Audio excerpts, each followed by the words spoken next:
Everybody, it's Nadine. So this is my last session for today on this Monday, and you are joining me for Intro to Screencast Options. I'm basically doing this little scenario and this type of a session because I've had some people that have asked me, I know that there's different options out there. What's better than another one? Can you at least go over what my choices are? And so that's basically what this is for. If you are joining us live, feel free to go ahead and add your name, what you teach, and where you're from. Now, I'm not co-hosting with anybody, so I will be toggling back and forth. So feel free to go ahead and put things into the comments, but I'm going to get started here in just a moment, and then I'll hop back over and double check to see if you guys have any questions. All right. The actual presentation, I am going to share that with you. Let me do that really quick. I'm just tapping on the link here, and I'm going to toss it into the chat. Here we go. So that tiny URL will take you out to what I'm going to be broadcasting from. So let me go ahead and get started. All right. So this is the presentation that I'm going to be working from, and I'm just going to get started here. The first option that people may or may not know about is Screencastify. It's one of the more popular ones that a lot of people like to do. So with Screencastify on this document, I've just got some basic links that are in here. Screencastify has been around for a while, and it's one of my go-tos when I want to do some basic screencasting. If I had to determine what was the tool that I wanted every teacher in my district to know how to do, Screencastify would definitely be right up there at the top. And the reason why I like Screencastify so much is because even before the pandemic, there's a lot that you can do using Screencastify, whether if I do the free version versus that paid version. Right now, obviously, Screencastify has the ability that anybody can use the premium. If you are using the free version, once we get back out of the premium being for free, you get to record for up to 5 minutes to have that for free. If you did not know, then there is a Chrome extension, and that's what I'm going to have here. And you guys can tap on it if you don't already have it loaded, and that will take you to the quick access to get it. Just to do a little bit of demo, I'm going to go ahead and tap on my icon just so you see what pops up. So I get some choices. I could either do a browser tab, my desktop, or the webcam only. I would say 99% of the time I want the desktop, and then it's asking me, you know, which one of these options that I want to use. When I tap record, I can choose application window or the entire screen. I usually do the entire screen because a lot of times I'm toggling back and forth between tabs. So when I hit share, it's actually going out and it's recording me right now. So what's nice about that is I can already see my picture in the corner. And over here to the side, I actually have some different options if I wanted to. So I can even turn on focus mode if I'm wanting people to zero in on certain tools. I could turn that off. And I could then turn on, you know, like if I'm wanting to highlight that I'm going to be clicking on something, then I can actually pinpoint that on there as well. With that, let's say, oh, and it just told me that it crashed. I figured it probably would. What happens, and the main reason why it did is because I'm live streaming this at the same time. So I kind of expected that. What happens though is after I do Screencastify, it will then launch it into showing me like the edit mode. So I'm going to hold off on showing you the edit mode since it kind of freaked out Screencastify with me going into it. I'll go back to me and I'll stop sharing my screen for a moment here. So with this, when you go out there, one of the things that I like about Screencastify is that it will save to your Google Drive. So it will automatically upload that video file to there. Because I always have people that are very leery about putting themselves out on YouTube, which if you didn't attend the session that Tyler Tarver did for us this morning on YouTube, you can easily have a YouTube channel and you could have your video as unlisted. So don't be afraid of YouTube. But if you do want to go ahead and you want to have the option that you aren't on YouTube, Screencastify is a good option for that. Now, one side note with this, when our school district started doing e-learning a couple of years ago, when we started the process, I was having all of my lead teachers record their videos and just put it on Google Drive. And what we didn't realize is that while it is good to put it in Google Drive, when you have something like the pandemic that we're in right now, when you have massive amounts of people trying to get to a video file in Google Drive during that time, it doesn't play nice. It just like overloads your Google Drive, which I didn't know that until it happened to us on our very first e-learning day a few years ago. So I instantly, within that first day, I had to tell everyone, go back into that file in Screencastify and now upload it to YouTube so that we're not going to have that problem. And it was an easy fix. And the nice part is that it does save that recording. So it's not like I had to tell everybody, hey, go back and actually redo that entire recording that you already did. So again, that's the first one that I wanted to talk to you guys about. And I saw someone posted, I'll cancel this out for a moment here. Somebody posted, yes, and that is the correct unlimited subscription. And it's until June 3rd, possibly even longer, because you see a lot of companies that are kind of relaxing that. If you do want to purchase Screencastify, I actually do have the premium as well. It's, I think it's either $20 or $24 for an entire year. And to me, that makes it worth it. Some of the other advantages with Screencastify that you can do, you can actually save it as an animated GIF. You can actually edit your recording, okay? Let's see here. It said, so if we share a Screencastify recording with students, it may not play well for them. No, it will. If it's only one teacher that's sharing it out to your Google Classroom, it'll share fine, as long as you have the right settings whenever you're sharing that link. What we were dealing with was we had like everybody in kindergarten trying to watch the same video, and it was all at the same time. And that's when it overloaded Google Drive. So I just wanted to make sure that I brought that up. I'm going to go back to sharing my screen. And when I share it here, all right, so when I share it here, I wanted to make sure that you guys saw. So on this image, it's telling you all of the features that have been added to Screencastify at the beginning of the year. And these are some that used to be paid, and now they've made it free. So it makes it so much better for everybody. So they used to tell you that you could only do a certain amount of recordings a month on the free version. And so they decided to take that off. You can now trim the videos. A biggie is that if you do a short video clip, it'll give you the option to save it as an animated GIF. So that's one that you'll want to take a look at. Okay. And it is nice that you don't have to worry about the watermark that's in there. They go through a lot of other things in there too, but I wanted to make sure that I gave you a direct link to that. And again, this other option here is just taking you directly to the Chrome extension that you need to add to Chrome so that you can actually use Screencastify. Okay?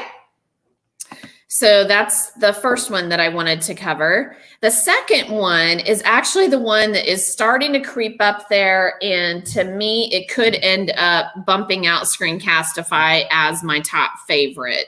A lot of people are familiar with Flipgrid. But what I want to show you today is an area of Flipgrid where you can actually use it as a screen recording tool, and it's 100% free. Anybody can use it.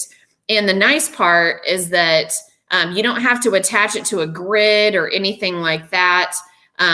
They basically beefed up their tools. So I've got direct links inside of this. This one is going to take you out to the blog post that started to kick off about Flipgrid Shorts. So I just had a little image in there.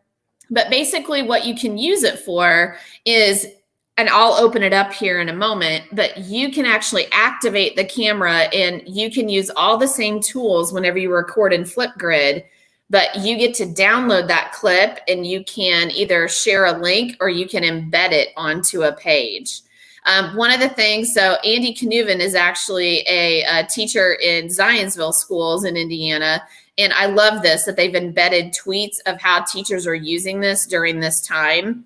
And so he's actually putting it into his Canvas course and as just like a little short and giving introductions and different things. And I love the fact that they've got other teachers that are sharing ways that they're adding it in there. Okay. All right. So the best way to see it is when we go ahead out. I'm going to go ahead out here to Flipgrid. So I'm already logged in. So number one, if you don't have a Flipgrid account, you're going to need to have one. So you'll just set that up. It's real easy to do. After you set up your account, then you're going to notice all of these different tabs that you have. So the area that we're in to be able to just record a straight up screencast video is shorts. So when I tap record a short, it's going to pop up into this option. And what I really love about this is all the different tools that I get with it. With Screencastify, yes, I'm recording my desktop and I can have that in me small, but think about how many times that you might need to record something and you want the students to get a good visual of you. If I need a whiteboard for what I'm doing, then I can tap on the whiteboard icon and it'll go in here and it'll make a whiteboard for me. Okay. So I have that option on there. I'm going to go ahead and clear it, undo. I'm going to go back to my whiteboard here and I'm going to make it back to clear. Okay. If I want to add stickers, I can search for stickers. Now you might be thinking, why would I want that? Well, if a teacher's trying to demonstrate maybe different character traits, maybe they could find an emoji that goes along with that. And as the teacher's talking, and again, I could put this into that whiteboard mode and I could be bringing in stickers as I'm going through and I'm talking. They also have these little sticky notes. So I can type something into the sticky note and it will, and then it will appear on the screen as well. Notice the time limit. With Screencastify, I only got 5 minutes for the free version. This is free all the time in Flipgrid, and it's 10 minutes. Now, I will tell you that a lot of research says, and this is kind of why I'm also telling you that Screencastify is good. Honestly, if you're going to talk to straight up for 10 minutes straight, the kids are not going to watch it. Okay. The shorter, cut to the chase, get to the point of what it is that you want them to do. And as long as you can communicate that clearly, 5 minutes really should be long enough for what you need. But if you need something longer that goes up to 10 minutes, this is another great option for that. You can even add text on top of this as well. And they also have, different custom stickers. So if you have an image of something that you want to add yourself, you can do that as well. And of course, everybody loves that they have the filters. So, it's not Snapchat, but it's pretty close to it. So I wanted to make sure that you guys got a chance to check out the Flipgrid shorts. Okay. And again, I'm not trying to tell you like, oh, well, this one is, so much better. And this is the one that I'm telling everybody to use. You have to make that decision yourself. As you're watching this video, as I'm describing the tools, you might go, you know what? I think Screencastify is going to meet the needs for what I want. Other people might say, wow, Flipgrid is a great option. I hadn't thought about using the Flipgrid shorts. Another popular screencasting option that people have been talking about is Loom. Okay, so Loom, I've got a link out here that will take you out to Loom. And so you will need to create an account in Loom, and then you're going to add it as a Chrome extension. Again, I'm going to try to demo it. Hopefully it doesn't get all wiggy like the other one did a little bit earlier. So I'm going to try to sign back in with my Google account here and see if it kicks in for me. All right.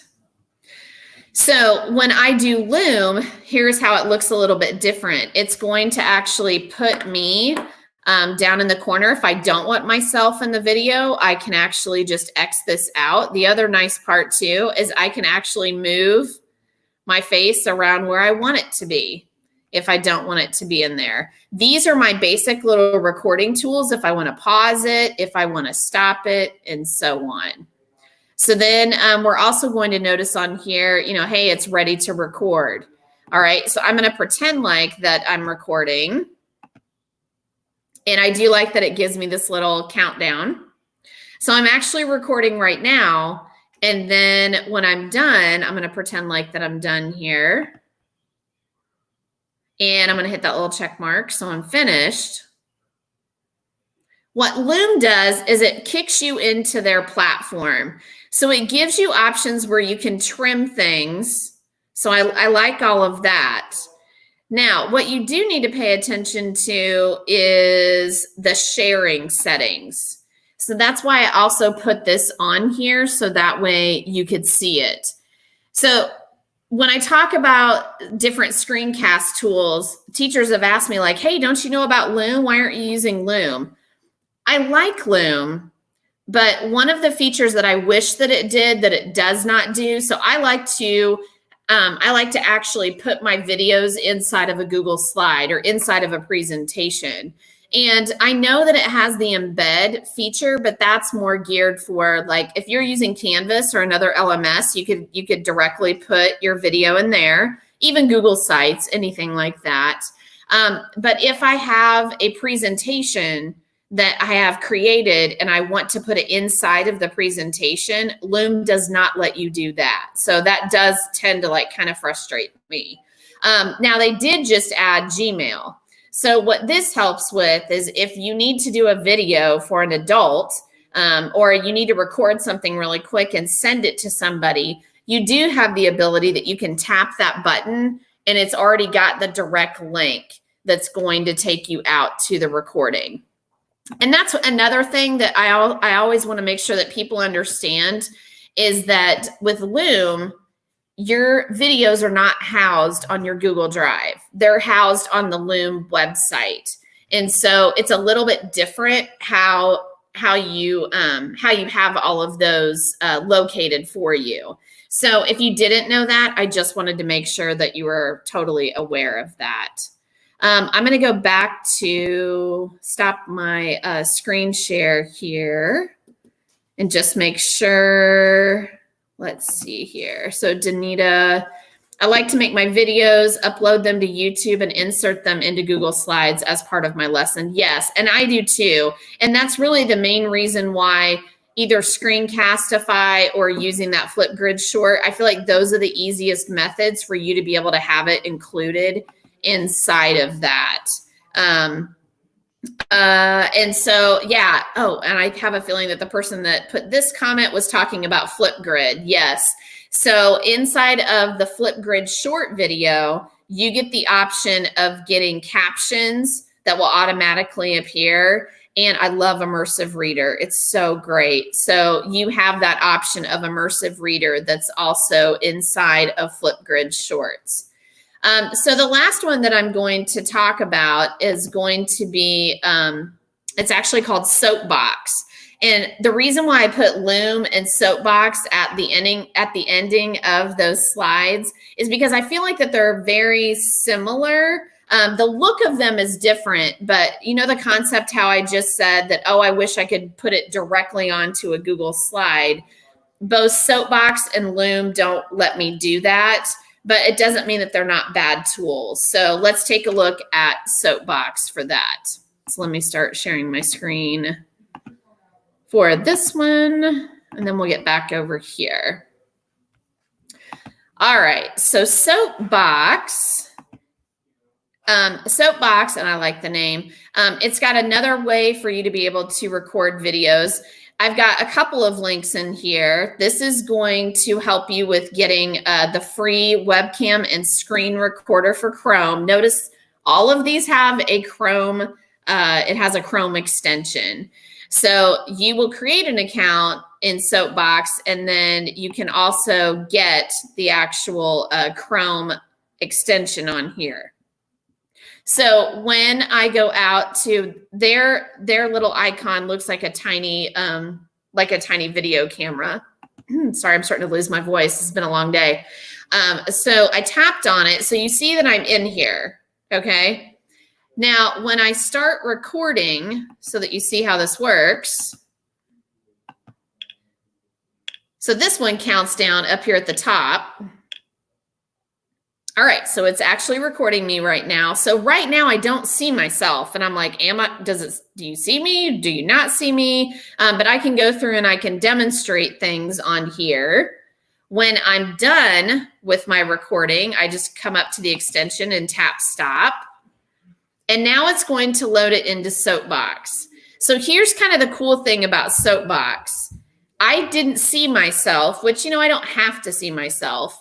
But I am there. So the way that it does it is it always has you pictured off to the side and your video. So that way the person watching it can instantly see both of those. Notice down here at the bottom that I can trim it if I wanted to trim any parts of it, and it's saving as I go. So that's pretty cool that it's doing that. So now when I go to customized, I don't want to have like an untitled recording. I can change that in there. Also for the thumbnail, if you don't want it to be whatever they have in there, you can take your own photo and have that in there as well. So let's take a look at the sharing options. So on the sharing options, I've got a URL that I can have it in here. So I could just basically, you know, copy. I could do the URL only whenever I want to send an email to somebody. A lot of times I'll do the URL and the thumbnail image. Now, where I feel like that Soapbox has come in handy, I've been talking with the Smeckens Education folks. They've been asking about some technology tips. And what's nice is whenever Christina wants to ask me a question through technology, instead of her just saying it, she'll actually record a little Soapbox. So that way I can see her face, see her expression, and she's describing what's going on, which for me, as a tech integrator, a lot of times I'm helping people. And I kept thinking, you know, that might be a good option for me to tell teachers to use if they're trying to describe something. So that way I can see their facial expression, and they're also, you know, walking me through what's happening on their screen. So for me, I feel like that Soapbox would be nice when you have to, again, do it via email. It also has that option that you could download it. I guess, you know, if I download it, then I could upload it to YouTube and so on. So I'm not saying that you can't use it for Soapbox, but I'm all about less clicks and doing what is the easiest, okay? So out of those options, what I really feel that you have to take a look at is, what are you going to use it for? You know, is the user going to be a fellow teacher, a parent? Maybe you need to demonstrate something to parents. If it's going to be for students, do you need to have it embedded inside of a presentation and decide which one of those tools will work best for you? You also want to think about the video quality, because I will say that out of all of them, that Soapbox seems to have a really good video quality. So if you want to go through that extra step of downloading and then putting it up to YouTube, then I do think that Soapbox might be a option that you do want to take a look at. In addition to this, I mean, there's all kinds of ways that people have been propping up different resources, because this is literally just screencasting. But I know a lot of people are getting creative with, doing a screencast, but also having another device. So that way you can have multiple screens on there. They can see you talking and also you working through the process, either on paper or something else. So I know that this session wasn't super long. It was really just an intro, because I've had so many of my teachers that have said, which one's better? And I can't answer that. It has to be, what are your needs? What kind of things are you wanting to use it for? So again, Screencastify is good. On the video quality, it's not the best, but it's good enough to do for students when you're doing a screencast. The Flipgrid Shorts, that one's good, and you get to record up to 10 minutes. And I do think that the video quality is pretty good with that one. When you're looking at Loom, Loom is a good product as well. But again, just keep in mind who your audience is. If you're going to embed it into Canvas or a web page, it's fine. You can embed it. But it's not something that's easy to, go from Loom to YouTube and then putting it into another platform. All right. And then Soapbox, we already just went over the different ways that you guys can use it. So I know this one was kind of short and sweet. It was just a little overview. Take a look at that presentation and play around with what ones work best for you. And by no means am I saying these are the only options that are out there. To me, these are the most popular options that are out there. So that's why I wanted to touch on the differences between all of these. All right. Unless you guys have any questions, I'm probably going to go ahead and wrap this one up, and you can join us again next Monday. All right. Thanks so much.